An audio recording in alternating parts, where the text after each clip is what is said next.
Hey everybody, Jeff here, Aromatics, along with Christina, HelloKittyPiper. Well, it's the end of the year and a lot of people are doing their top tobaccos, so I figured I would follow suit and do that as well. Now, today isn't going to be my top overall 5 tobaccos. What it's going to be is the top 5 comfort blends. Now, what that means, and another presenter, Eric the blue collar pipe smoker, he was talking about it once in one of his videos. And so what I would classify a comfort smoke is something that is easy to get, something that you kind of have, not super high expectations, but always exceeds your expectations. Something that's, you don't expect to be great, but you just always enjoy it every time you do.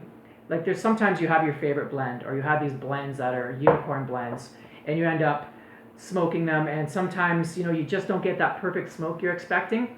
Whereas these comfort blends are blends that you can just have anytime, and they just always seem to satisfy. And usually, for me, you don't want it to bite because you smoke it a lot. You'll probably smoke it a lot, so you don't want it to bite. And also for me, it's tobacco I can call my own. There's certain tobaccos out there that it's nice when you can just find one that maybe isn't as that you're supposed to like. So that would be how I would classify it. And also at the end of the video, Christina might just talk about some of her favorite tobaccos. She hasn't been smoking long enough to have her own comfort blends yet, I don't think. But whenever she's ready, we can do a video on that. So I'm going to start with my tobaccos, and they're not really in any particular order. And I guess I will start off with half and half. So last year I said that 2019 was going to be a year of burleys, and I smoked a lot of burleys, and I'm still finding that burleys are more complex than people give them credit for. I found that this has really been a pretty fun journey, and the Virginias didn't take me too long to find out what I liked and what I didn't, even Virginia Periques. Whereas the burleys, I keep smoking all these different burleys, and I'm still finding more things about them that I enjoy. And I might even do a video on that, the idea of things I've learned about burleys.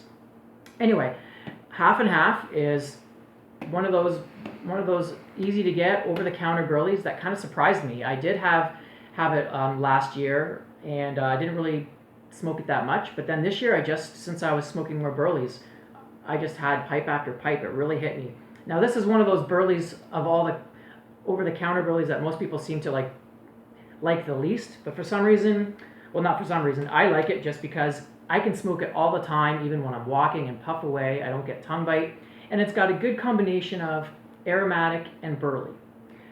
The flavors I'm getting personally are a nice creamy corn syrup over cornbread. I kind of get a little bit of a corn sweet flavor.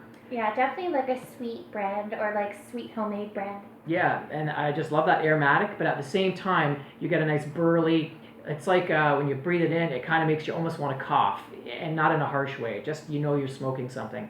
The only thing I can say that it's probably weakened is the burley is a little bit soft. It's not quite as strong as some of the other burleys, but just that combination of flavor that I always get, an aromatic taste, and a good strong burley on the other side.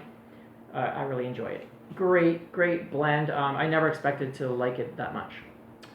Okay, so let's go the opposite direction, and let's go to the Virginia side. And this is one that was a favorite last year, and as soon as I smoked it the first time, I knew I loved it. Other Virginias I tried that were more common, like a lot of bulk ones that other people seem to like, I just wasn't getting any taste, and I was getting tongue bite.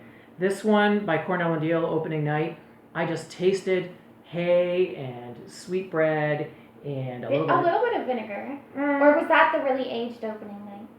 Aged opening night's got more tang. This does have a little bit of tang. And what it is it's just a basic red Virginia and a bright Virginia pressed together with no topping, like minimal toppings. And it's just, I get a lot of flavor from it from the top to bottom. Never gets bitter or ashy like some Virginias do. And no tongue bite. Fantastic blend. Love it. It was one of my favorites last year and still is. It's just a comfort blend, always good, and strong enough that even in the wintertime I enjoy it. So, okay, let's go with another one is Brown number 4. This is actually Brown Irish X, which would be a good alternative, but Brown number 4 is Gowith and Hogarth Twist. And I'll show you what the twist looks like. And it's just, brown number 4 is just a Virginia that's been dark fired. And it just, in a twist. and in a twist. So it's unique. I have a lot of it, and it just always is strong. I always get lots of flavor. So it's always, for me, I have a real sensitive palate, and sometimes I just don't get as much flavor as I want. And this one is great. When I need something with a lot of flavor and kind of cigar-y, I enjoy my cigars. This one is fantastic. It's really good, and it's got a little bit of complexity. Just, I like it overall for its the strength of it and the taste. It's different, very unique. All right, so what else do I have here? Here's another Virginia, and this one I just, Cornell and Deal had a sale going on, and this, like 8 ounces, $15, great price, and this is Poplar Camp. And it is a Virginia Perique. Now, a lot of Virginia Periques that most people like are sort of those red Virginia and Periques, so they're tangy, and I like the grassy hay and a little bit of sweetness, but not too much. And this Poplar Camp, it nails that. It's unique. The blend itself is a red Virginia and bright Virginia that's been stoved, and then they've added a little bit more red Virginia to it. That's sort of the basic idea. And then they add a little bit of black Cavendish and 20% Perique.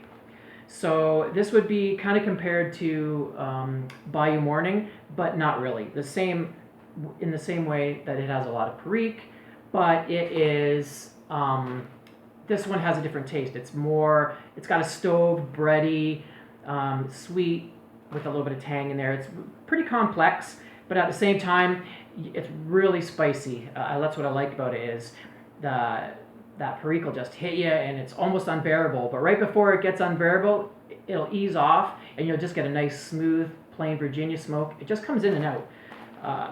And I just really like it. It's basically Yorktown, Virginia, with Perique added. And I like Yorktown, and as soon as I found out that Poplar Camp was basically Yorktown with Perique added to it, I had to get it, and I was not disappointed.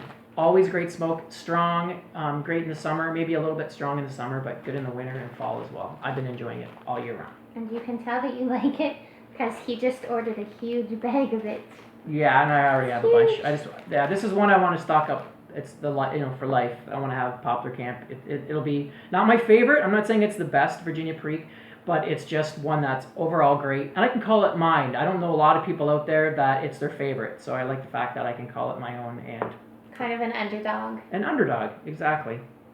And then last but not least, I have, I don't have it with me, but Autumn Evening, which has always been a favorite aromatic of mine. And now I have a 2004 aged container, and I love it. I actually want to maybe buy some more tinned to put away because the aged, it just has a little more butteriness to it. But even still, Autumn Evening, if you don't know, which you should, well, I'm not saying you should, but it's pretty popular. Yeah, popular aromatic. It's a pure red Virginia that's been topped a special way, baked in with maple flavorings and a few other flavorings. But I just like it because it's got the best of both worlds for me. Just like Half and Half has a good burley side and an aromatic side. Autumn Evening is the opposite in the way that it has a really strong red Virginia that's got a topping of maple that you can taste both. The maple is really mapley, and yet it's still strong and tobacco-y. You can tell you're smoking something. And it's actually probably an intermediate aromatic because to a lot of people, if you smoke it too fast, it'll taste like a cigarette. It's pretty cigarette-y, but it took me a year before I really started enjoying it, and once I did, I never looked back. I love it. And the aged stuff still has a ton of nicotine in it. You can get sick. You can't smoke it. Yeah. I can't smoke it. So anyway, that's my basic 5 favorite comfort blends. I have a couple here that are just honorable mentions randomly. Purple Cow, just a great cigar, burley Virginia Latakia mix.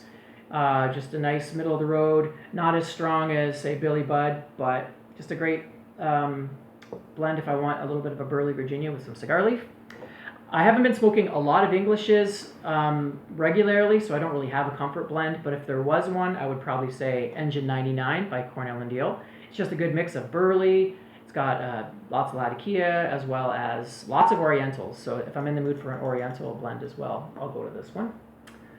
And let's say Bayou Night is another great blend if I'm just in the mood for something really strong. The only reason it didn't make my cut is it's a little bit too strong. It's probably, there are days when it might hit me a little bit too hard, or it's got 50% Perique, so it's a mighty strong. And last but not least, another English that would be, if I smoke more Englishes, would probably be, would fight for a comfort blend would be Quiet Nights by GLPs. Just a great English. It's nice and dark and meaty, and what I think really makes it stand out is the way he put the Perique in there. There's just enough to give it a little bit of an aged, just an aged taste to it that I really enjoy. So those are my comfort blends, the blends that I have liked all year and will always go to and always be happy. And if I don't know what to smoke, one of those will usually do. So what are some aromatic, or what are some pipe tobaccos that you have enjoyed this year? Well, my two favorites, Boswell's Cupcake or Sutliff Vanilla Custard. I think I will always love those ones. They're really strong aromatic tobaccos. I really like RLP6 as well. It's kind of like, I usually like strong aromatics, but if I don't feel like as strong of an aromatic, I usually go to that one. I like how that one tastes like burnt marshmallows. And RC515, I love it. It's like salt and vinegar chips. It's so good and so strong. Yeah, that's an odd duck for you. Yeah. RC515, great red Virginia. That's just got kind of a vinegary taste to it. I enjoyed it. I haven't had it in a while, just because I got my hands on some other red Virginias some Watch City cigar stuff, as well as some stuff from Cornell and Deal. So anyway, we will stop the video here. I'll make another video later about my contest in the new year, what I'm going to do with that. And also I might even do another video on our actual top 5 tobaccos, but that'll be later on. Lots of great content for the new year. Yeah, there's plenty of stuff to go. So hope you guys enjoyed our video, and if any of you guys like any of these blends or have anything to say about them, let us know in the comments below. We love to hear from you guys. I love to hear what you guys think and compare my palette with your palette. That's part of the fun of doing the whole video thing. So you guys have a great time, and we'll see you on our next one. Till then, Aromatics and HelloKittyPiper signing out.